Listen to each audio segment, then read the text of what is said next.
Hey guys, welcome back to Ghosts and Friends. Today we have the Family Affair edition. Super special for me right now. I've got my dad, my two younger brothers joining me on the channel. Definitely a blessing to have you guys here. Thank you all for doing it. I appreciate it. Welcome. We'll go introductions. We got my dad, Tim Samuels here, bottom left. Top right, my youngest brother, Bryce Samuels. And then bottom right, we have the middle brother, Casey. And so these guys are all heavily involved in football here in the state of Texas. We're going to get to my dad first and let him tell you a little bit about what he does. I won't mention anything, Dad. Tell us about how you're affiliated with Texas high school football here in the great state of Texas. Ghost, it's been a long journey, man. It's been 30 years or better. Been in this industry. I mean, I can go so far back to tell you how old I am by covering a playoff game with Adrian Peterson to covering playoff games with Eric Dickerson. We go way back in this industry, man, and it's been such a fun ride.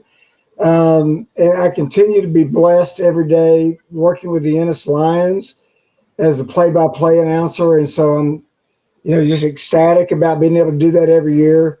It's now 15 years working with the Ennis Lions and the legend, iconic Sam Harrell, at the helm, and being able to work with Coach Harrell.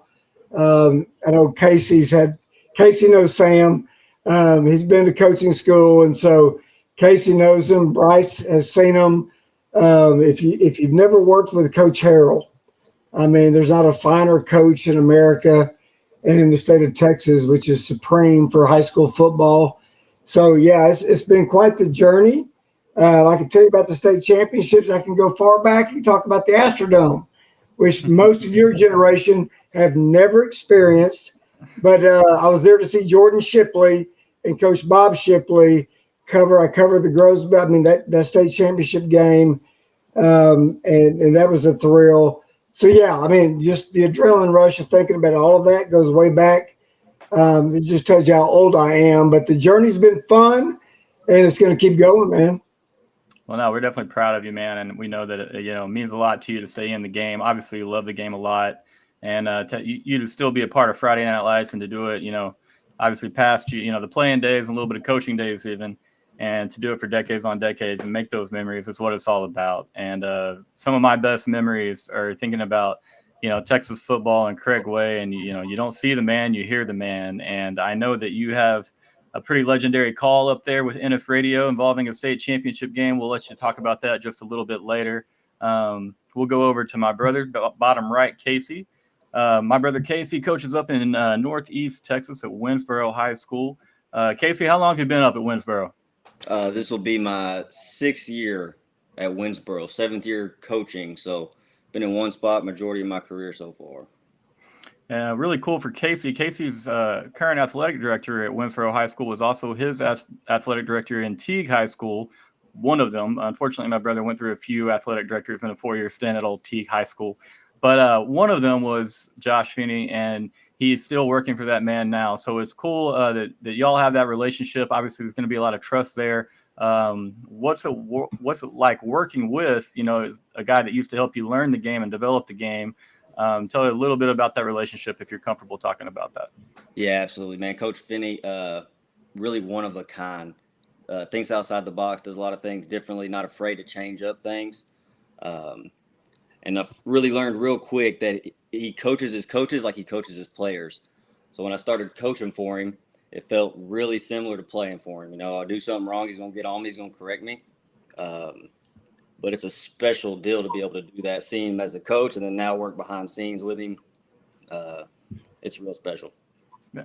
And a lot of coaches and successful coaches, which Coach Finney is, he's had a great run everywhere he's been pretty much.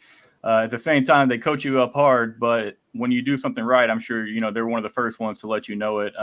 And yeah, I know that you really enjoy working with that guy. Tell us a little bit about the new DC. You've got a new DC over there in Winsboro. What's it like working with the new DC, going through this particular time of the year where your kids are probably learning a lot on the fly?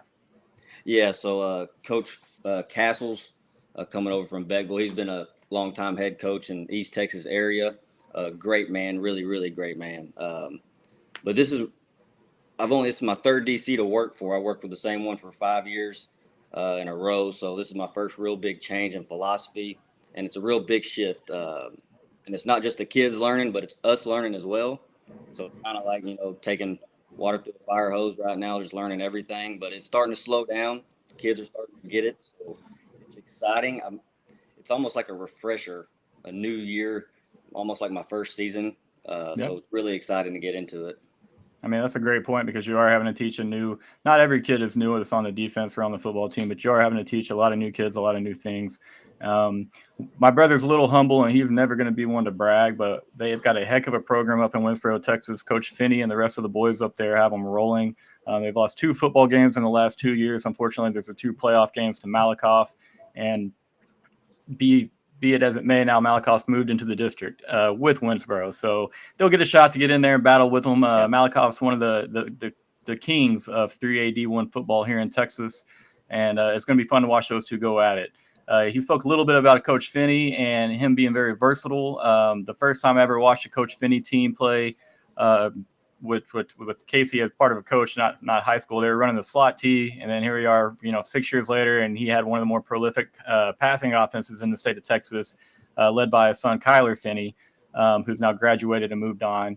And so it's going to be fun to watch how y'all adapt, man, because that's one thing. It's never, he's going to find a way to win. That's what he's done, and so big respect. I definitely, he knows I'm one of his biggest fans up there in Winsboro. Luckily, nowadays, post-COVID, you can almost watch any game via online stream somewhere. And so I'm able to catch a lot of my brother's Friday night actions. And then going on, my youngest brother, Bryce, he's right here in New Braunfels with me. I get to hang out with this man a lot. He's also right down the road at TLU. Bryce, tell us a little bit about your first year with TLU as a coach and a little bit about your past with him as a player, if you don't mind. Yeah. So, I mean, I'll go back to my past. So, I played football and ran track at TLU. I did track up until COVID. So I had 2 years before COVID playing football, running track. Then after COVID, I just went straight football. Enjoyed it. I was a wide receiver there at TLU. Played for one conference championship. We were in probably one of the toughest D3 football conferences with UMHB and Hardin-Simmons. I mean, the year we played in the conference championship, UMHB was ranked number 1 in the nation, and Hardin-Simmons was ranked number 6 in the nation. And we beat one of them to play in the conference championship. So I had a really good experience. It's one of the reasons why I came back to coach here. Right after graduation, I went to Houston Christian University, coached assistant receivers over there, FCS school up in Houston, and I enjoyed it. I learned a lot. And then I had an opportunity to come back home. I mean, New Braunfels ain't my home, but I always say I claim New Braunfels to be my home now. I absolutely love this area. I love TLU. It's a big part of my life. So came back, officially started working in June. And, we got Monday and Tuesday of just kind of hanging around the office. And then Wednesday we're full go with fall camp. So I'm really chomping at the bit, seeing all the high school guys already in 2 days in fall camp, getting their stuff going, and now it's almost our turn to go. Yeah, man. I mean, obviously, a lot going on. It was fun to watch you as a player, but super excited to watch you as a coach and see what you go. Great with relationships, man. Talk to me a little about recruiting. Is that something that you're hyped up and ready to do? You get a little bit uneasy thinking about going in here and having to win some of these kids over. What's been the start to your recruiting like, and how do you feel about that aspect of the coaching at the D3 level? Yeah. So, I mean, I was a Division III football player, and, once upon a time, 5 or 6 years ago, I was a guy that was getting recruited. And I loved that process as a high schooler growing up, trying to pick the school. So I was in their footsteps. I know the questions they were going. I know the questions that they weren't asking, because whenever I was a recruit, I never asked a single question that, looking back, I wish I would have. Now, granted, I still chose the right school in the end. I truly believe that. But now as a coach and now trying to recruit these guys, I feel like I'm almost in their footsteps, and I really enjoy it. One of the biggest things I sell about TLU is, just the location, and I know what these guys like, and fortunately, I mean, just going and trying to recruit TLU right now, man, it's such a great spot, and that's honestly probably a lot of one of the best things I can say about TOU or say about recruiting in general. A lot of guys get out of the college game for coaching because they don't want to deal with recruiting. I'm not that way. I did it a little bit at Houston Christian, and then this is, I guess, my third total semester. Fall recruiting and off-season recruiting is a little bit different, but I enjoy it. It's fun. I love getting out on the road, going to go see these kids. They look up to you, and it's a unique experience that a lot of guys don't get to do. I mean, it's pretty proud for me as a big brother to go through your timeline and just see, you know, kids tagging you on little visits or camps, clinics, whatever it may be, and them just being grateful for your time and your efforts and the energy that you put into them. And if anybody knows, us three know that everything that you just said, every bit of, you know, the energy that we're talking about is very genuine. You know, you're very energetic, you're a very passionate person, and that's something that you have to do as a recruiter. I wish I knew what it was like to be like really, really recruited. So I'm gonna take your word for that, and just go do the same on those kids, man. We're definitely proud of you as well. One question, if anybody wants to answer it, I don't know, but who of the three of us here had a better high school career? Anybody want to speak up on that? Talking athletic, we can go. I think it benefits me if we talk all sports total, but if we're talking strictly football, y'all have any opinions, answers, or anything to say about that? Oh man, are you kidding me? We're just curious. It's something that everyone has just, you know, at least thought about in their head once. No one's taking that bait, and that's fine. I mean, I feel like the only guy that can say this is, or that has the best opinion is Dad, because he's watched all of us play.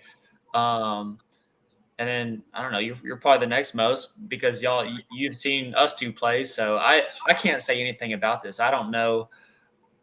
I was too young. I've been to a few of y'all's games, but I think. Let me chime in, guys. Let me tell y'all something. So the Ghost Man was a gunslinger from Wortham, Texas, USA. I mean, I'm talking straight up, no huddle gunslinger, right? You just want to come back on the channel. Well, he did. I mean, you did. You were no huddle, ran that offense, and did it so well. And then you got Casey down there, a.k.a. the Wheels. That was his nickname back in the day because he could run, I mean, like a rabbit. And so Casey had his day on the football field. Bryce, your senior year, outstanding job, all district and all of that. I mean, Cord, you in basketball? I mean, Casey had his basketball. I mean, I know. So all of you guys, now, if we really had to settle this, we should do it on the track because none of you three ever got out on the track. I know Bryce at TLU ran, won a conference championship. We're in the 1500 that one year, but that may be where we have to settle that, or we have to go do something else to settle it. Ghost Man, I don't know what the answer. I can't answer that. I'll take fourth if we can all compete on the track, and I'm willing to concede that I'll get fourth in that. I'll go right to the track right now. I say Casey. I've got money on Casey right there. That 200 used to be his thing, and I was an 800 guy. So I don't know. I guess we split in the middle. We're gonna run like a 500 or something, and then we'll figure that out. I'll let you guys figure out that distance. It's the Olympics, right? So I'm going to go with Casey on the short runs, because anything over 200, I'm out. Yeah, I was about to say, Bryce and I watched him when they were playing Mildred back in the day, and if you let Casey get on base, he's still in second, and nobody got a shot, and he was still third, and nobody got a shot, and so that's the way Stacy dealt. He dealt. You let him on base, he's going to steal your base. So he definitely had the wheels. Yeah, he could run, man. That's what I tell Ava, that's my oldest, about Uncle Casey and his desire to get out and run. I remember in elementary school, or when Casey was in elementary school, I think I was in junior high. I was slow as dirt, and I had been told, that getting out and just running 100s was a great way to get faster. And so when Casey would come over and we'd go to the football field right next to the house, we'd go run goalpost to goalpost, so 120 yards. And I'm 4.5 years older than him, and I'm 60 yards down, and I go to turn and look and see how far back he is, and he's in my hip pocket, and I'm like, this is pretty humbling, because he, I don't think you're out of elementary, and you're right there, and so I'll definitely concede that you probably Bryce. I mean, I don't know what your 40 was, Bryce, but maybe you could hang with him. I don't think I could have. I mean, back then, no. I think now, I'd probably give me a little nod. Okay. I mean, I hope that you're in a little better shape than us coming off a college football career. You better be. Better be. All right. So we're going to go on and get out of the high school realm. We're going to move on to a love from all of us. Big shout out first and foremost, my guy, Joseph Monero. I hope I'm pronouncing your name right. He's doing all of the edits and the graphics that I'm putting on Twitter, YouTube, Facebook. Big shout out, UT student, great follow on Twitter. Has got some really funny tweets here. He's on a pretty good run. But when he sent me the graphic for today, it said haunted family, and I was like, man, I hope that these guys don't think anything's weird by that. I hope they don't take anything, I think that's a weird comment or a weird post. But then I was like, you know what? Like, we are all haunted by our love for Texas football. I think here lately, especially, and so it's like it's kind of perfect. We're all Longhorns. It's hurt a little bit. We're just going to keep rolling. But let's go. Texas football. Anyone wants to talk about it? The hot topic right now, CJ Baxter, the injury. It's tough. Praying for the kid to get a full recovery. Surgery goes well. We need it all to, all the good vibes for CJ out there right now. But then at the same time, it's something that we have to talk because the show does go on, and there's still a full football season to play. So first and foremost, whoever wants to give me your thoughts on CJ Baxter, what it might mean for Texas, Sarkisian, and the offense. Okay, I'll jump out there, guys. I mean, CJ, y'all, we all know he's huge to the inside zone in that read play. I mean, when he can bang it up there with his size and what he brings, I mean, that's going to be a huge loss. I mean, Jaden Blue's forte is outside zone in that read, and do we have anybody that can bust it up inside? I think we do. I mean, you got two freshmen with Jarrett Gibson and Christian Clark, and now you got the aforementioned, Darian Gillette, and as an emergency guy. But I mean, bottom line is, we got to be able. That's a staple in Sark's offense. We all know that he's going to run that 12 times a game, and so we got to be able to have the inside zone runner. And I'm curious to see as camp breaks, how are we with the inside zone, and who's going to be able to do that?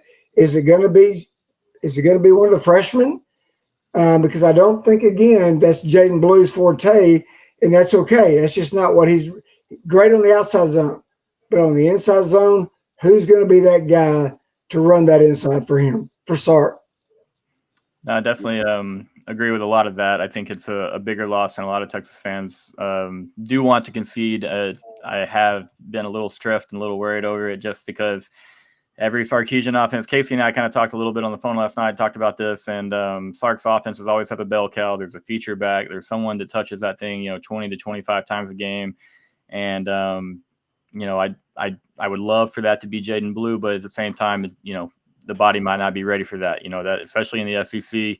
And you're going to have to find other guys at times that can pick up some of those harder yards to take some of the load off of Jaden Blue, because that room becomes obviously a little bit more thin, and you have to consider how much he's getting the ball because you still have, like we talked about earlier, a full season to play. And so I'm curious to see what Sarkisian does with Trey, with Christian, with Jarek, with the whole room.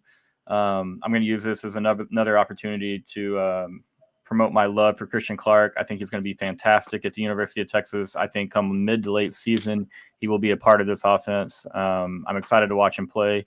Casey, Bryce, y'all have any thoughts on CJ's injury from a scheme standpoint, any standpoint you want, brother? I love Jaden Blue, but I think what made him really good was having, the lightning thunder effect with CJ with him. So you take the thunder part of that out of it, and hopefully we have reports on Clark maybe being able to fill that, but, putting the ball on the turf early, not a good sign. I do expect him to be a part of it later down, kind of like Blue was last year. Yep. I'm excited to see what we're going to do. I think our receivers are going to be really good. We're going to have to lean on Quinn. And I think regardless if CJ was there or not, I think Quinn was still going to set the bar for us. And now just put a little bit more pressure on him. But if he does what we expect him to do, I think we're still going to be just fine. But yeah, that inside zone is very, very important to that offense. So we'll see. Yeah. I think, and this is kind of the coaching side of me, and I think probably one of the best things Sark does, he does a great job knowing where his weaknesses are and finding ways to adapt. I mean, you look at over the years, they've had the Big 12 package whenever they didn't have that depth at tight end, so they brought another lineman to tight end.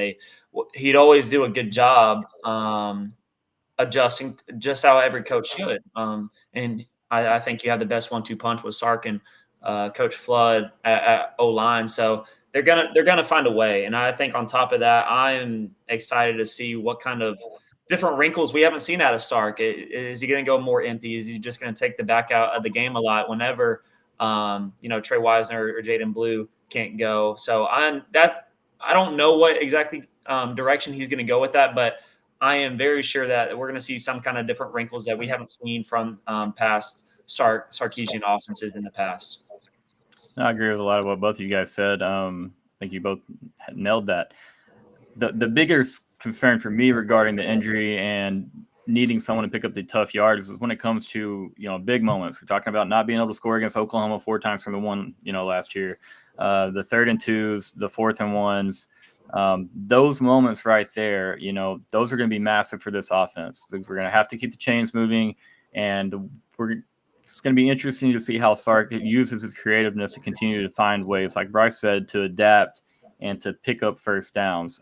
It would be really nice to just turn around and hand the ball to a JB24 or a Cedric Baxter and just let them maul people and, run backers over and get those tough yards. But so yeah, a little bit more pressure on Sark from short yardage standpoint. And then you go into the red zone. Let's talk about that a little bit. Does that make it harder on Texas to score in the red zone now? I mean, I think obviously it will make it a little bit, but that was a big concern last year, guys. We really struggled in the red zone at times.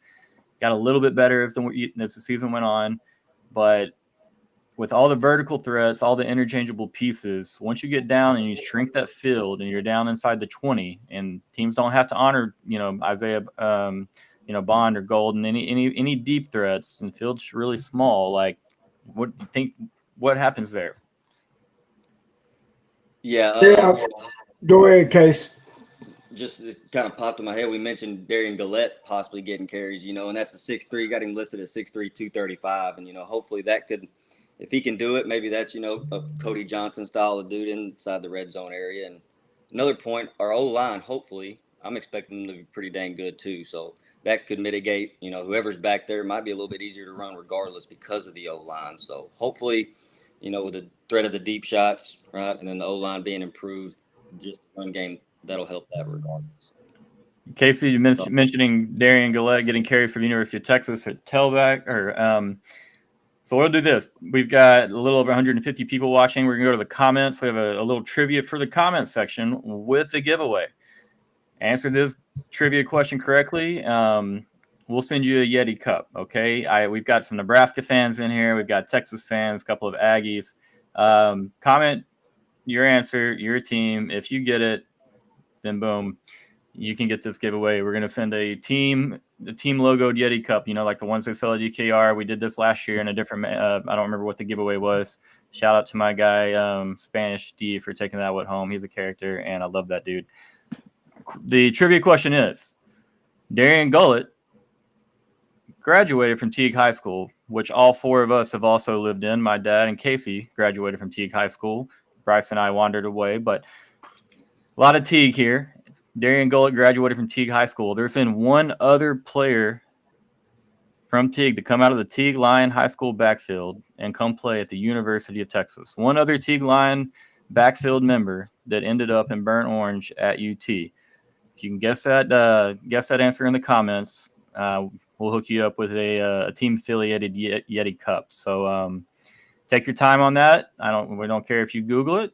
Figure it out. Put the answer in the comments, and you win. There should be one person that should be pretty quick on this if he's still in the chat, that is.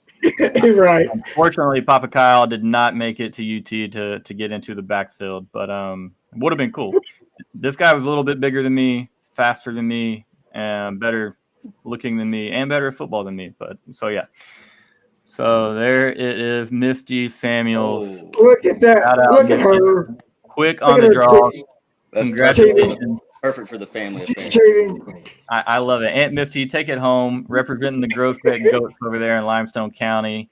Shout out. Hope Uncle Pat's feeling well and doing good over there. Let's move on just a little bit. Now, I've got trivia for these three gentlemen. We're going to ask everyone that comes on the channel one trivia question regarding their favorite team. We've had one correct answer, I think, over the 3 or 4 shows that we've ran. Let's see if my dad and the brothers can put one down in the win column for themselves. Who wants to go first? We'll let you pick your poison here. It is specific to each of you, so like it doesn't matter who goes first, second, or third. I'll go ahead. Oh, Casey raised his hand first. So I'll take it. Now, I told the gentleman before the show started, these questions are all regarding a game that I and one of these gentlemen attended together. So these questions are all from that. Unfortunately for me and the brothers, we've attended a lot of games in the last, decade together, and it was kind of hard to go through and find some really good questions from games that we won or competed in. So, but yeah, hopefully they're not too easy. We'll see if we can get them. So Casey's going first. Casey, the 2010, which we're going to tell a story right after this question about this game because it's one of my favorite stories regarding my brother. But the 2010 Texas at Texas Tech game. Oh, all right. We're going back. Casey and I were in Lubbock. We were still pissed off about Michael Crabtree, and we went all the way up there to watch Garrett Gilbert and Taylor Potts go at it, and both teams combined for like 11 wins. But in that game, Texas wins 24-14. Who was the leading rusher for the good guys, the Longhorns? 2010. Golly. So this is funny because I remember I was very young going to Lubbock, not really knowing the road trip, and it was you were and the people will know quickly how young you were once we tell the story right after. But yeah, you weren't even out of high school yet. Yeah. This isn't supposed to be easy. I don't want you to get it, but you were there. I was there. You saw it. There's a lot of stuff I remember from that trip that doesn't really pertain to the game because it's a little bit of a culture shock with Lubbock, Texas. There, Lubbock was a little bit different. Man, 2010. Over. I'm trying to think of a way to give you an idea of some rusher. Gage said set. He knows it. I'm gonna tell you one thing. The total number is not impressive. I don't know if that helps or hurts, but the total number is not a number that's going to sit and impress you by any means. Man, I can't even think of it right now. Come on, Case. Come on, Case. Hey, we'll come back. We'll come back. We'll give you. Okay. This is a family thing. If anyone else, we're moving on when they get the buzzer sound. I don't know how to do that on here yet, but Bryce, Dad, which one wants it? I'll take it. All right, brother Bryce.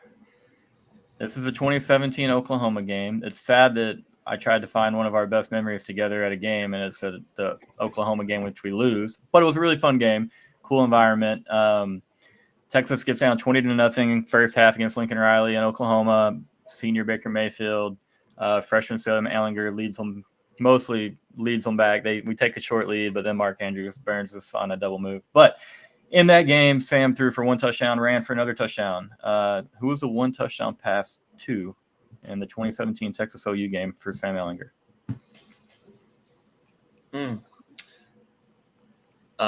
Shoot. I could give you a hint.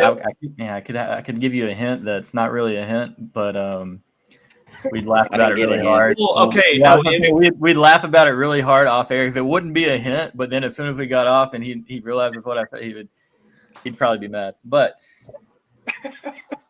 and you for what it's worth, if I said it out loud, I know you would know it if I said the hint. But I'm not gonna do it. We're leaving it alone. It's see, okay, I remember it. I remember the exact play, or not. It was in the red zone, right? In the early first half for sure.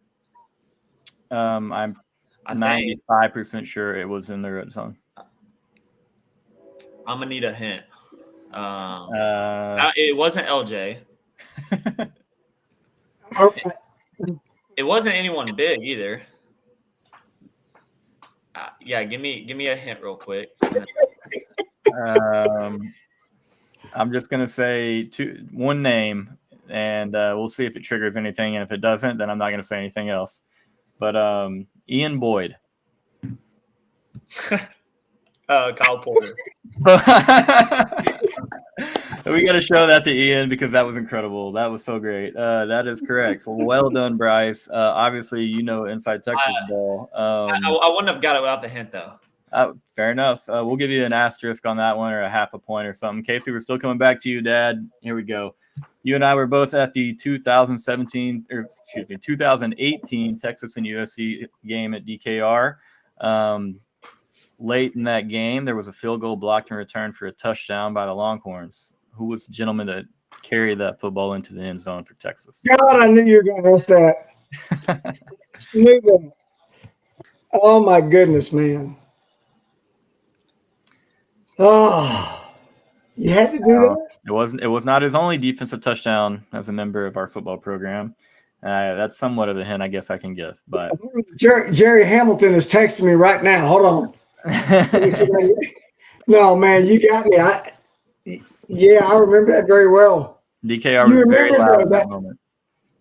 Cord that night, man, set the all-time record at DKR for attendance. Yep. Later broken, obviously, with the Alabama game, but that set the record, man. That place was amazing. That was a really cool wow. What a night, man. But no, you got me stumped right now. I have to think about that. I remember it. Guy, I cannot remember, so shame on me. Either of you gentlemen know this one? I do not, no. All right. It was one Anthony Wheeler. Big dog Anthony Wheeler scooped that bad boy up, housed it for Texas, DKR. The lid blew off. That was a scene. Really fun second half in Austin in the 2018 USC game. Man, the 2018 team, it's crazy we lost as many games as we did. I'll just say that. But Casey, going back, brother, you got an idea, have a guess or anything here? Only name I can think of is Cody Johnson still around at that point? It probably would have been a surprise if it was him. Man, Cody Johnson should have been around at that point. Who's Doug? But it's not Cody Johnson, so I can't. Man, it is Fozzie Whitaker. Fozzie, the man. Whoa. That man Fozzie. Shout out Fozzie. I forget about Fozzie. Okay. I think he actually. I don't know. I think he follows my account. I can't remember, which is insane to me. Well, Fozzie, sorry if you're watching. Yeah, we should. I think we ran for I think he led the team with 61 yards that day. So I don't think he's going to be even over here upset with you for not knowing if he somehow ever was to see this. But so, all right, let's go on, move on a little bit. We were talking Texas and the SEC. What excites you most about Texas moving to the SEC? Whoever wants to go right ahead. I think just every week, watching a lot of SEC stuff. I mean, it really does it means more over there. There's an attitude about it, and I'm just ready. I mean, every week you got to bring a game. It's no more where everybody's Super Bowl. It's just every game's a Super Bowl over there, I feel like. So, yeah. And then Sark loves to say, the pageantry about it, and all the different stadiums and everything's going to be every away game's going to be rocking, and just all of it. I mean, getting to be able to see teams come to DKR that haven't been there is going to be really cool as well. So, agreed.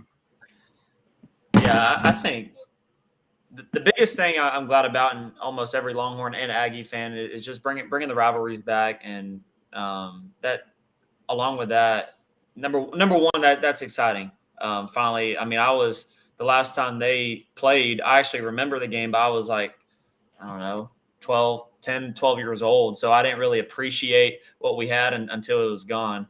And then along with that, and I know we're talking football, but I'm excited for the baseball scene. In the SEC, it's going to be exciting, and I'm looking forward to, hopefully in the off season for me, I can try and go see some SEC baseball stadiums on the road. So that's what I'm kind of looking forward to. Just just being a new conference, like Casey was saying, seeing new teams. Yep. A lot to be excited about, no doubt. The road trips. You can look at any sport right now. The SEC is up there, and with every conference. I mean, SEC basketball might not be top to bottom as good as the Big 12 is in basketball, but they some bunch of title contenders in there. Baseball obviously is maybe more loaded than football, which is saying something. What about you, Pops? What gets you excited about the SEC? Well, guys, just think about the trips. I mean, no disrespect to our friends in Lubbock or Waco or Kansas. Seriously, right? I mean, we get to go to Tuscaloosa and Auburn, Alabama, and Tennessee and Nashville withstanding, although it's a great place to visit, but if you've ever been to a night game in Baton Rouge, let me tell you something. It don't get any better than that. I had a chance to do, in fact, I broadcasted an NCAA game there once. The chance to get to do that is incredible. Those Bengal Tigers are amazing in the home environment they bring in LSU. And of course, A&M. I mean, A&M, we're Texas folks here, but A&M, they bring it, man. I mean, them Aggies in Kyle Field, I mean, it's pretty exceptional. You got to be honest. I mean, so the SEC, with all its pageantry and what it represents and what it brings, it's just amazing, man. And so the opportunity to go there and play in those sites and those venues, go to Ole Miss and partake in a little bit of pregame tailgating as they do there. Nothing against Starkville, but, there's some pretty cool places to go visit in the SEC as we make those trips over there. What you got to get Stark Vegas, man. There's a couple guys. No, I'm just kidding. I'm ready to go everywhere, but I'm sure that even Starkville puts on a pretty cool baseball show over there for those guys. I mean, that's what's cool. There's even in football in the Big 12, you go over there for Kansas in the Big 12, you go over there for basketball, and it's going to be one of the cooler scenes in the country. And so, you go play Vanderbilt in baseball, and, you're going to have to deal with the Whistler, and you're going to have to go deal with a cool environment. So they might not be much to deal with in football. I hope not to eat those words, but it's going to be awesome. Every road trip, I can't think of one that I'm just like, yeah, I wouldn't want to do that one. Even when, like you're saying with Vanderbilt, it's a down program, but it's Nashville, and that's awesome. I'm a Kansas football fan. I'm not trying to get on them too much here. A huge Jalen Daniels kind of won me over, even though he broke us. Me and Casey watched that happen in person. But when Kansas was really bad in football, I mean, you're still just going to Lawrence, Kansas. It's just Lawrence, Kansas, and a little bit different scene, when you go to Nashville. And so it's really exciting, man. I can't wait to get over there and just to see what we're made of. I think baseball, we've kind of struggled a little bit. Not going to say we've just been irrelevant, because that's not true at all. But maybe not at our standard and not meeting our expectations. And so we got to strap it on, get ready in all sports and be ready to rock. But yeah, some of the road trips are what really excites me. Just knowing that we're going to be up against, just the coaches in all sports across the athletes in all sports. It's top notch. It's cream of the crop across the college world and all of it. And, you go win the SEC in football, you can say right there, you have a big argument, you're the best team, you're the best program in America. It doesn't mean you're going to go win the playoffs, but, it's an accomplishment just to win the conference itself. And so as far as expectations, year one, maybe the CJ thing changed a little bit for you. Maybe it didn't. Where are y'all at expectations wise? Are you thinking conference championship? Are we going to a couple losses here or there? What are you thinking?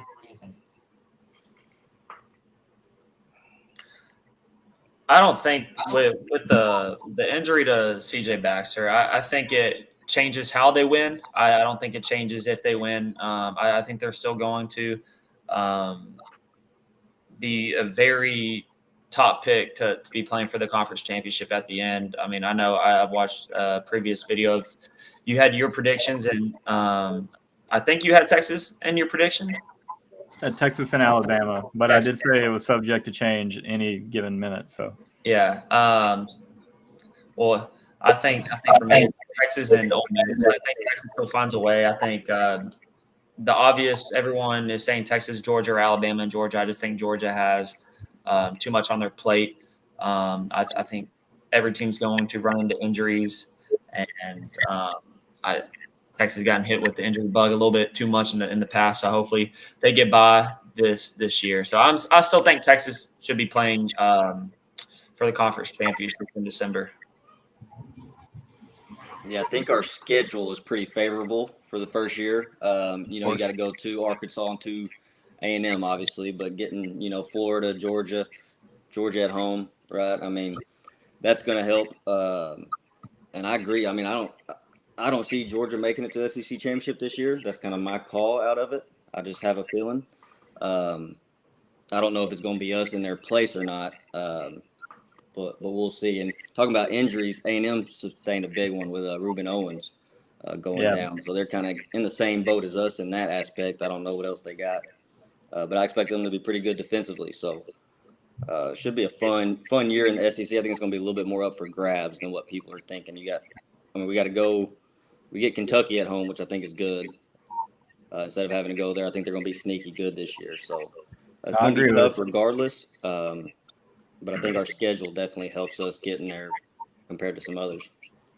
I agree with a lot of what you said right there. I think that a lot of emphasis needs to be put on that November slate. I think that I don't know if y'all saw my tweet earlier about the Florida game, but if the college football 25 game is any indicative of how that game's going to go in real life, we need to be pretty worried about it. I had all the 5-star recruits visiting and gave up 52 points, and they ran for like 400, and I was just like, okay, I wasn't worried about that game at all. But if it can happen on a video game, obviously it can happen in real life. But no, I think that November is really intriguing. I think that if Florida somehow they have probably the hardest schedule in America. If they somehow get through October, 4-3, 4-4, whatever it would be, they still have a lot to play for, and still have a chance to overachieve in the eyes of many, and prove a lot of doubters wrong. And so there's a chance that Florida could come into that game completely amped up and ready. Now, do I expect them to walk into DKR and beat Texas with the level of talent that we have in our team right now? Probably not.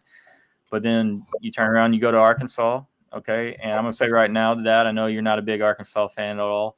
Appreciate you helping me learn that side of our rivalries, because you didn't have to, because we weren't playing them or anything anymore. But I appreciate that. It's gotten me in some trouble on Twitter a couple times, but other than that, I appreciate it. But we will not lose to Arkansas. We're going to walk into Arkansas and pile drive them. There's nothing on that roster that's scary. And when you go through an SEC schedule, we have so much history with us. Like Bryce said, there's inevitably injuries. Everybody will get beat up. And I just don't see a way, unless everything goes wrong for us, where they have a chance to win in that game. But then you go to those last 2 November games, and Kentucky is, like you said, you say sneaky good. I'm very, very not concerned about that game, but I'm concerned that we take that game serious. I'm hoping that we step up and bring the energy, because it's in just such a weird place between the A&M games and the Arkansas games, both on the road. And if you're in the SEC, you got to bring it weekly. But that game's in a weird place. And so because of that, and then the level of talent that Kentucky has, they have some NFL talent over there, first-round talent over there in multiple places. And so it's going to be that one. And then we won't even talk about A&M, because we got all year to talk about that, or we can get into that one plenty. But, Dad, what about you, expectations-wise? What do you think? I'm thinking you guys have hit everything on the head here. I like what Casey said about Kentucky. And to your point, Cord, they are going to be sneaky good. I mean, they return a pretty good nucleus on the defensive side of the ball. I think they'll be solid there. A&M's front defensively is, we all know, it's good. Can Connor Wigman stay healthy? I don't know. In case you just dropped the news about Reuben Owens, I mean, will the offense be able to do enough? I mean, they've got a good offensive line, but no depth. Will they survive? Will they be able to stand up? We're all talking about injuries. Yep. So I don't know. I really like Georgia. I still do, because of their OL and DL. I mean, guys, they're so strong there. I mean, they're so good there. I mean, breaking in a first-team quarterback, I get it. I think we'll see a little bit of a drop off maybe from Georgia. But, Jalen Milroe, 3 years now or second year as a starter at Alabama. Is he the guy? Maybe. But I think Texas is definitely going to be in the hunt, and I've got them there in the championship game.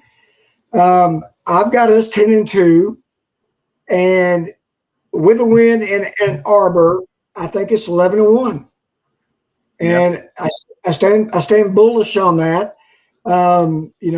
Michigan's going to be very strong, but I got to tell you, man, what Cam Williams is doing right now, right tackle, from every report that I get, and you got Kelvin Banks on the other side, we are going to be so strong offensively with that offensive line. We just need that defensive tackle position to really materialize.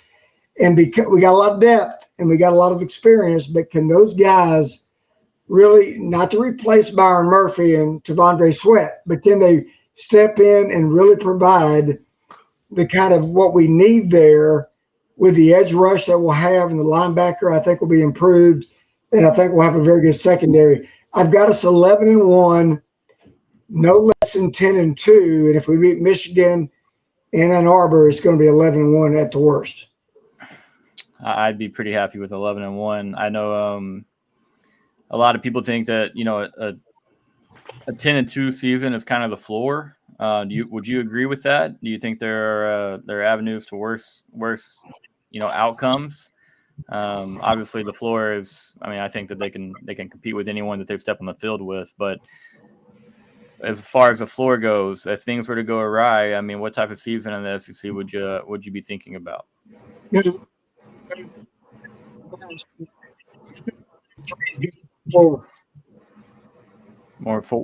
that one more time. Sorry, I kind of broke up real quick. Floor. Okay. I don't know what we're having trouble hearing you for some reason. But no, I think that things would have to go really crazy for you to finish with more than 3 losses. I know a lot of Texas fans would probably really, really hate 3 losses, but at the same time, I agree with Joey here at the 9-3 floor. I think that between the Michigan game and the defensive talent that they return on that defensive line, I'm more nervous about that game without Cedric Baxter, because we're going to have Quinn throwing to a lot of still relatively new, obviously they're putting in tons of reps and stuff, but game reps are different. And when he's putting in these new game reps, we're going to, it's a huge challenge in week 2 up in Ann Arbor, no doubt. And I'm not saying we can't win that game. I'm not saying we'll go 9-3, but between that game, the Oklahoma game, which we all know anything can happen, Georgia, and then the sneaky tough November schedule, in my opinion, I would say the floor is 9-3. Now, and for that to happen, we're going to lose some close ball games. I don't think there's anyone that's going to go in there and whip Texas around this year. I don't see that being an issue. Michigan I think they could potentially give our O-line some fits if we don't show up. We need that unit. In the last 2 years, they've got a lot better as the season's gone, but they were great in the Alabama game. So they'll step up. They were up against a strong defensive line, obviously in front 7 in Alabama and Tuscaloosa last year. And I know they'll turn around and have to face a good one up in Ann Arbor, and they'll be ready for that. But if there's a game on the schedule right now that let's just say means more to you than the most, which game on the schedule do you want to win more than any? At first I had this specified to Oklahoma and A&M, and I was going to ask which one you guys preferred to win more. But which game on the schedule overall, once you tie in all factors, which game on the schedule would you like to win the most? I think the biggest one, obviously, is Georgia. If you win that one, because that's kind of the barometer, right? They're still, I said I'm not really high on them. They are still they're still the peak right now. So you beat them, that kind of puts you on the same pedestal, right, for sure. But I'm really looking forward to going back to Fayetteville and taking care of business there. Got a bad taste in the mouth from that one. So that'll be the most probably just enjoyable one to see happen. And obviously A&M goes without saying. But I think Georgia, because it puts us on, hey, we're here, right? And it's not in a Sugar Bowl. It doesn't mean nothing, right? But going back to Fayetteville and putting it on them, that'll be pretty fun to see. Okay. You guys? Yeah, well, let me. I know Bryce has not had, because that is really an interesting thing because Bryce really hadn't seen the A&M Texas rivalry. Yeah. He really hadn't, and so I'll be curious what he says. But for me, it's always about OU. No disrespect to A&M, but we got to beat OU, and we got to control the recruiting wars of North Texas. A&M can go a long way, and eventually we'll get back to where it used to be, I think. But for me this year, it's about beating OU, especially after last year. We got to take care of OU and beat them, and then sooner or later, yeah, A&M will probably reign supreme as the rivalry that it's always been. But for me this year, Casey, you're right. I mean, I ain't worried about Arkansas this year, but that's always been a fun one. But we better not lose to Arkansas this year. It better be beating Oklahoma, and then hopefully taking care of A&M at the end of the day. But Bryce, what do you think, man? I mean, most exciting game is probably the A&M game. But the one I think we need to win the most is kind of what Casey was about to say, or Casey did say, over Georgia. I think, especially having to play Oklahoma and Georgia, that's probably the two. I don't know if you could show me a harder 2-game stretch in all of college football, going to Dallas, play Oklahoma, then the very next week you got Georgia at home, fortunately at home. But I think that is, everyone is saying, Texas can't hang with the SEC teams. Well, that's going to be their first. It's not going to be Oklahoma because they play them every single year. So it's going to be Georgia right off the bat. I guess you get Mississippi State before. Don't sleep on Jeff Levy's Bulldogs, man. But the first big dog will be the Bulldogs with Georgia. So that's the one I think we need to win the most. Obviously, can't overlook Oklahoma, but I think Texas, just going into the season, they're in a really good spot. A lot of teams, Alabama, new coaching staff over there, Oklahoma, every A&M, new coordinators. So Texas is in the spot where they have the longest tenure coaching staff. So I think Texas is in a really good spot. So I think Georgia. I agree with man. I think if you beat Georgia, even if you were to lose to Michigan early in the year, you win the Oklahoma, you win the Georgia games. We're all going to sit here and think we're going to take Texas, against Oklahoma. We feel good about that game, but at the same time, you never know what's going to happen, and anything's on the table there. But if you win that Georgia game, I'm not saying it doesn't matter what happens in the Michigan and Oklahoma game. But if you were to have a stumble there, or you were to even stumble twice, you turn around and win the Georgia game. I mean, it's almost like a rebuffer for your season. But at the same time, imagine the hype if Texas goes in there and beats Michigan, Oklahoma, and Georgia all before October 20th. Shout out. And, imagine the feeling. I wouldn't know what to do with my hands. I don't know if I could sleep. I would just be so excited, ready for the next week. That's a huge opportunity for Texas from a recruiting standpoint, from a, hey, we're back standpoint, like all of the mess, man. Right there, we have a chance to do it ourselves. And, you didn't have a lot of those opportunities in the Big 12. We didn't have a lot of home game. Everyone, I know Rob's not watching, but a lot of Aggies like to get honest about the old no top 10 home wins at DKR since Vietnam or whatever it is. And like they like to rattle us about all that. And but we didn't have those opportunities in the Big 12. We got very few top 10 home opponents, and they have Georgia, who they've got a couple of big games before us, but they'll be a top 5 team. Even if they drop one of those 2 games coming into Austin, and it's a huge opportunity. You're talking about I don't know. That's probably the biggest October schedule that I can remember since 2008 when we had to play Oklahoma. Obviously, it was number 1 at the time. Then we played a number 11 ranked Missouri with Chase Daniel, Jeremy Maclin, Denario Alexander, and all of them. And then the week after that, we played a top, I think they were ranked 7th, Oklahoma State. And so, Casey, I think we were at that game actually. But yeah, shout out to the SEC. It's such a cool thing as far as a scheduling standpoint, because we haven't seen anything like this. And strap it up, get ready to play some big boy football. You better go and you win your games early in the year, because if we don't go take care of business, I'm not above, I'm not the Texas fan that's going to sit there and say that we're a lock to go, 3-0, 2-1, or even 1-2 against Michigan, Georgia, and OU. We got to step up and play all those games. But if we play to the best of potential, to make Bryce's point, I love the spot we're in. I think, the experience with the coaching staff, the continuity is important. The offensive line play, a couple of position groups where if we tie it all together, man, it could be a special season. But all right, so we'll go on real quick.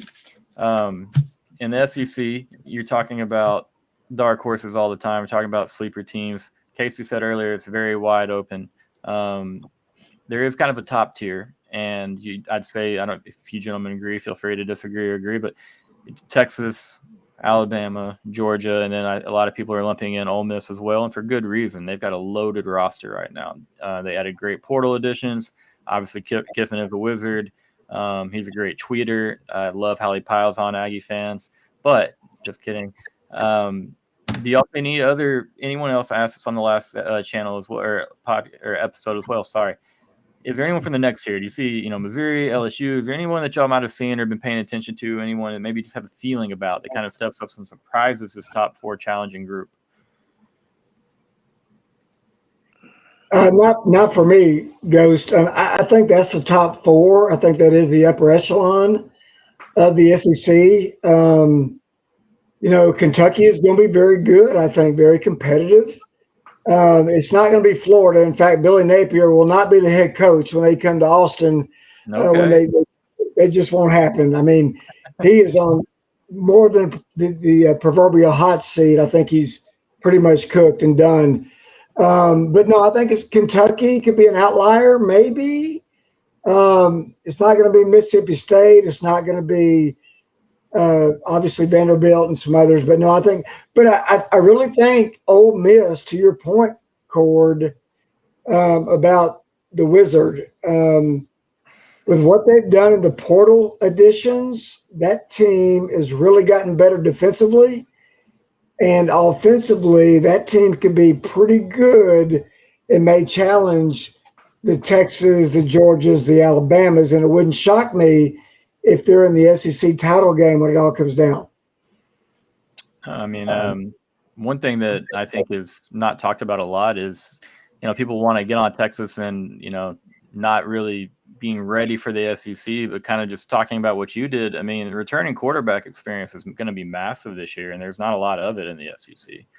A&M returns Connor Wigman, and, great player. I hope the kid stays healthy. I think it'd be fun to go up and battle, watch Quinn and him duel it out.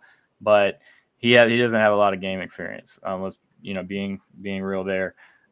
Jackson Arnold doesn't have a lot of game experience, obviously. You're talking about Jalen Milrose returning, yes. Carson Beck, yes. But there's a lot of overturn at quarterback in the Big 12. And I think those top 5 or 6 teams, I said the Big 12. Forgive me there, SEC people. But I think the top 5 or 6 teams are the teams that all are returning their quarterback. And I think those teams are just going to have a really hard time if I'd be really shocked if you don't see Texas, Alabama, Georgia, Ole Miss in some order of 4 if Missouri can find a way defensively to replicate what they did last year. They lost a lot, but if they find a way, I'm not going to rule it out because I got in trouble last year for saying there was 0 chance they won 10 games on the timeline, and I did not think that I had a Missouri fan in the world that even knew what my account was. But sure as hell, when they got to win number 10, they were in the comments. I was just like, when did I tweeted this a year and a half ago? But so I'm not going to rule them out. But yeah, kind of with you guys, those top 4, Casey, Bryce, y'all have a sleeper. Are there any particular coaches, players, anything that you like that might sneak up and bite the big dogs? Man, and you just said it. I mean, if I had to pick one team that other than Alabama, Texas, Georgia, and Ole Miss, if I had to pick one that would finish in the top 4, it'd probably be Missouri. I mean, they're coming off of they had 11 wins last year. They almost went to Georgia last year, and I slept on them the entire season last year. I'm not going to do that this year. I'm a big fan of Drinkwitz. I think he's going to do a good job keeping them in ball games, keeping them close. But like you said, man, you got to have a defense, and I don't know if they have that yet. But who knows? Injuries happen. Who knows what happens? the schedule is extremely favorable for Missouri. Yeah, they have. a great schedule. And then, I mean, they have the best 1-2 wide receiver punch probably in the country with Luther Burden and Theo Weiss. But Absolutely. so yeah, Casey, you got it. You know, I know you're a busy guy and dealing with high school ball right now, but you paid attention. You see any fall camps, anything that kind of makes you think, hey, this team might do a little more than they should? Or on the flip side, you think that one of the big teams might underachieve? Yeah, I mentioned Georgia. I mean, they're still going to be right there. I mean, I'm just spitballing. And other than Kentucky, I really don't see anybody that can jump out. I mean, obviously, I'll add Ole Miss into that top 4, as y'all did. But other than that, no. I mean, it is wide open, but it's wide open between a select few teams, in my opinion. So yeah, that's the thing. I think you could take any grouping of those 4 teams, and if you were to say, you know, that one of those teams, you know, loses a couple games to the other, then catches another loss, you know, they could all easily beat each other up a little bit, which, I mean, you know, it's going to open the door for some of the teams that have some of the easier schedules. Because, I mean, Georgia, you're talking about, has Texas, Alabama, Ole Miss, Tennessee. That's going to be tough. Texas, I mean, we like our schedule because it's not OU's schedule, but there's still room for Texas to slip up in there. Absolutely. I need to dive in, take a harder look at Missouri. Sorry, not Missouri's schedule, but Alabama's.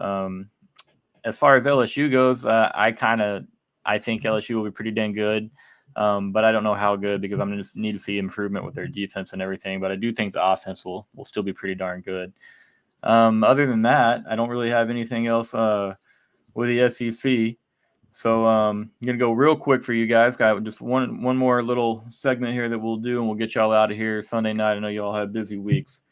We'll start with Dad first. Dad, if you don't mind, share with the people, and I think, you know, obviously I kind of alluded to it earlier. I think we all 3 might know what your answer is going to be, but share it with the couple of hundred people watching. What's your favorite radio call memory that you've ever been able to have the pleasure of making? Wow, there's so many of those, you know, but I've had a chance to call state championships from AT&T and the Astrodome, but to be around Craig Way, to be honest with you, Cord, has taught me so much about the industry and has been such an inspiration for me, personally and professionally. Craig Way, to me, is the epitome of the greatest of sports broadcasters. And yeah, I'm, you know, probably as a Longhorn homer, but also because I think he's a perfectionist in the craft.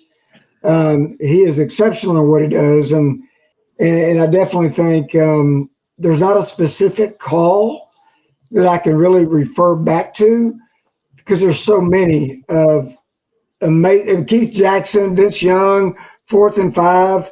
I mean, come on.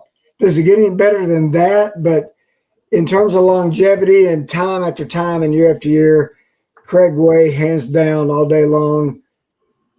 It's always about what he does. He's the best. Yeah, no doubt he is the man. All right, I know you've caught a lot. It's pretty cool for you to you know, go back down memory lane, think about all the cool environments you've been a part of, calls you've got to make, players you've seen. Bryce, we're gonna go to you. I know you're just new into this, so we're gonna go back and talk about your all-time favorite playing moment or moment from your playing days. It could be, you know, from your short coaching career. What is your favorite memory in the game of football? I mean, it doesn't even have to be. It could be Texas football for all I care.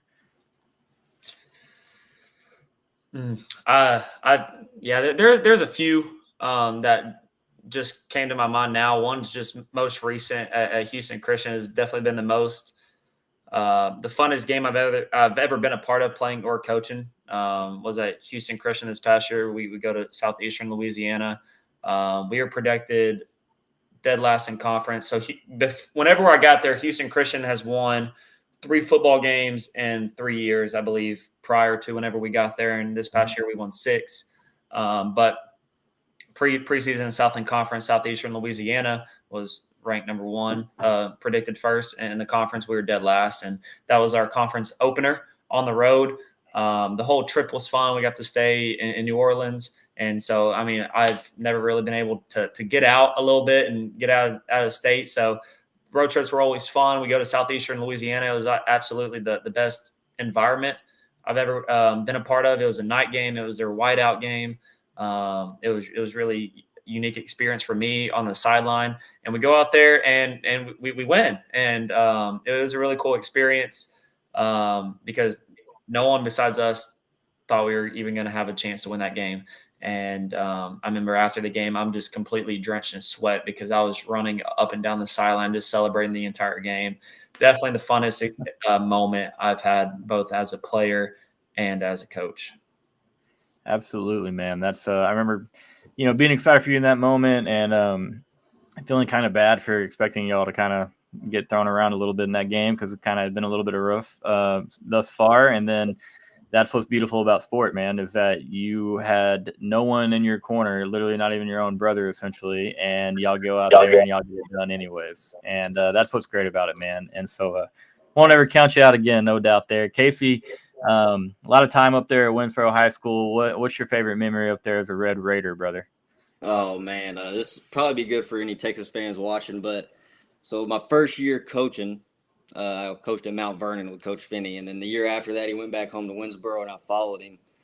And the man that took over at Mount Vernon High School was Art Browse. I'll never forget that call, buddy. Oh, that was cool. So pretty interesting deal doing that. But we go over there, and they have a really good team. I mean, all the other stuff aside, straight football, offensive stuff. I mean, he is incredibly offensive mind. So we go over there and we win on a field goal, and that's probably it was the first game going back over there, and I've been to fourth round of the playoffs, third round of the playoffs.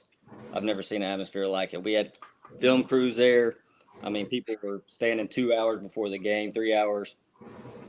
Somehow win that game, and they end up losing. I think that year they lost in the fourth or fifth round themselves. So yeah, they almost big upset, and that's a huge rivalry between Winsboro and Mount Vernon. That's our OU Texas game. So you're talking about Casey's AD and his staff leaves and goes down the road from Mount Vernon to Winsboro High School, arch rival, and then they turn around and take down Art Browse and Mount Vernon on a game-winning field goal as time expires.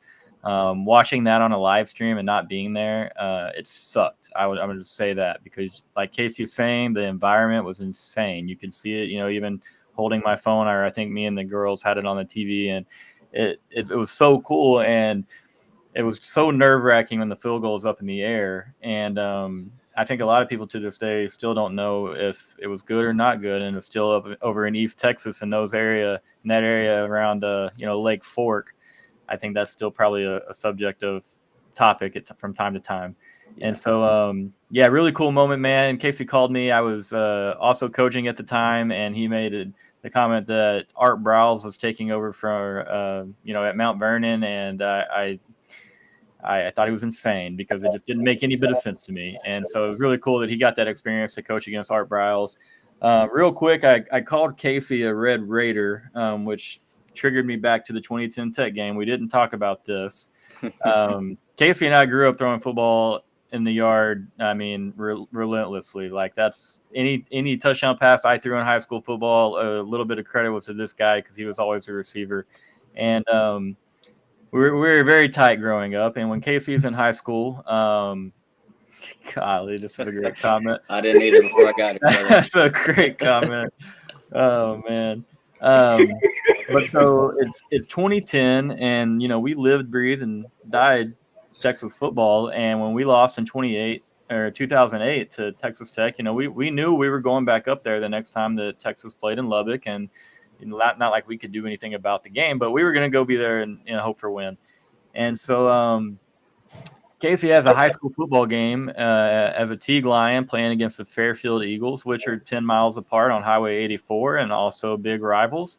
And Casey makes a comment to me on the Thursday before the game that he wants to come with us to Lubbock to the Tech game. And now, once again, he's a high school sophomore, right? Sophomore? Yep. High school sophomore at the time. Two-way player, started at wide receiver, started at defensive back. And he makes a comment that he wants to go to Lubbock. And then he said, buy me a ticket. And I'm like, okay, well, let's make this fun. Here's the deal. If you get 2 interceptions, he was a good defender. And I said, if you get 2 interceptions in this game, or if you score an offensive touchdown, I'll buy you a ticket to the Tech game. And I'm like, I was in college. I was broke. I didn't really have the money to be buying the tickets, and I was just kind of like, we're gonna make it hard. And so I was really worried about the interceptions. And to be honest, the offense was not something that I was worried about. And anyways, a girl that I was dating at the time, her and I pulled up to watch the game. And we were a little bit late, a couple of minutes late. Fairfield had already put up a touchdown. I think there's 2 or 3 minutes gone off the clock, and they had already scored. And we're walking up next to the end zone, coming just by the end zone, getting ready to come down the stands. Teague has the ball around the 15 or 20-yard line, and I am right about at the pylon in the back of the end zone. They snap the ball. They throw a little bubble screen to Casey. He houses it in the pylon right in front of me, stands up, throws his hands up, and says, "Tickets." And I'm 20 feet from him. It was an incredible scene. Like, little happy tear at the time might have came out of the eye. I was just super proud. And then I was like, dang it, that's like $200, man. But it was a cool moment, man. And then Texas got to go up there and win that one. So Not a great memory from that particular football game. That was the only touchdown. we weren't going to talk about the final score. I'll go ahead and put that out there. It wasn't a great finish, but I got something out of the deal. There you go, man. And so thank you, Miss Dana, for letting high school Casey come with us to Lubbock. I promise we treated him well, and we were safe the whole time. Great memories. But yeah, man, it's hard. I think about a ton of memories with all of you guys. I think that the real hype and love for Texas football started personally for me back in 1997. Dad, like myself, he's all about the details. He's going to tell you a story, and he's going to try to make you feel like you were there. And as important it is to him, he kind of wants you to feel that same level of importance. And so when he used to get on me about Texas football, man, it used to mean something, and not get on me, but when we used to get into talking about it. And I just remember him telling me the whole 1997 story about the Big 12 championship game and how Nebraska was supposed to smoke us, and how James Brown said we were going to beat Nebraska by 21, and they were the back-to-back defending champions. And Casey, Bryce, I might not know this, but James Brown tells reporters that we're going to beat Nebraska by 21 upon being asked how he feels about Texas being a 21-point underdog. And Nebraska fans see the interview, send them, was it 21 dozen black roses? They send them a bunch of black roses and say, "Thanks for keeping us focused." Texas goes out there, beats them by 10, keeps them out of going to the title game. That game is super special to me. I just right there, it started something. And so when I think about football and just with you guys and the whole Texas thing, I know at that time, Bryce, you weren't even here. Casey, you were really small, but Dad, that one meant a lot to me. And so it's hard, man. Watching you guys play was fun. Watching Casey play basketball, Bryce play basketball. I actually coached at a school that used to compete against Bryce. The year that Bryce graduated, I got to that school a couple of months after, and I could go back on the old huddle film and rewatch Bryce play games. And that was really cool too, because, I'd be in a office or in the classroom supposed to be teaching, and instead I'm watching little brother's highlights, but also kind of scouting because they did have the same, some of the same players and everything. And I'm not going to ask you your high school record against that school I was at, because I don't want to do that to you here. But y'all played some good games. Y'all were competitive, and that's y'all never quit, and that's what matters deep down. We have a few Mildred Eagles on the timeline. So brother Bryce here was a Mildred Eagle. I don't know if those particular gentlemen are in here watching tonight, but that everybody knows we've got all the regions covered on there. They know who you guys are. I will say this, Bryce. I never would have started this channel without you. You've easily been the biggest supporter behind this, and every time that I see you, obviously you're a terrific uncle. You come over here and you hang out, you do dinners, we go meet up, whatever it is we're doing. You almost always mention this, and you're like, this is something that you can do. This is something that you should do.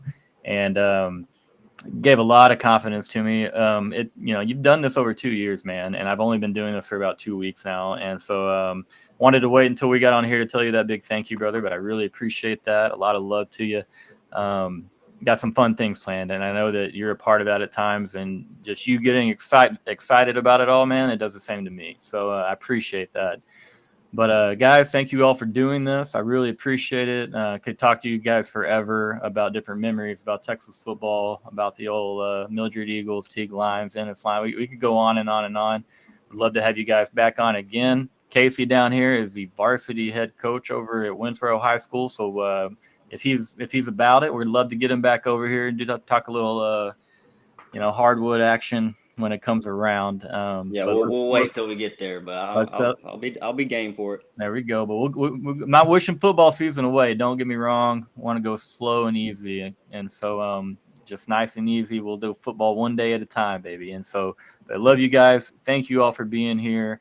Shout out Kevin Durant. He is the best Olympic hooper of all time. I'm gonna yell that every day until the world knows it. But yeah, guys, thanks again. Appreciate you guys watching. Hook 'em horns. We'll talk to you all soon. Thank y'all. Hook 'em.